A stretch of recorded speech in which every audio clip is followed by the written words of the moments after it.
સાંઈ મંદિર માટે કાર્યક્રમ હોય ને એમાં એને કોઈ દિવસ એક રૂપિયો લીધો નહોતો, નહીંતર એ 500 રૂપિયા મિનિમમ થાય ને એના. તો સાંઈ મંદિરે ઓછામાં ઓછા 1000 કાર્યક્રમ કર્યા છે, પણ 1 રૂપિયો એ જાની પરિવારે લીધો નથી.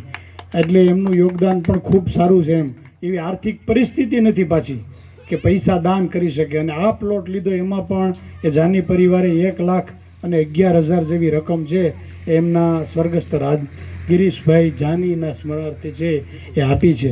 જીતુભાઈ અને ધર્મેશભાઈ જાની ને બધા ખૂબ સતત દોડે છે. ત્યારે પાછા સન્માનથી ભાગે. ધર્મેશભાઈ જાનીને કહું કે તમારે સન્માન કરવો છે તો રહોડે વ્યા જાય.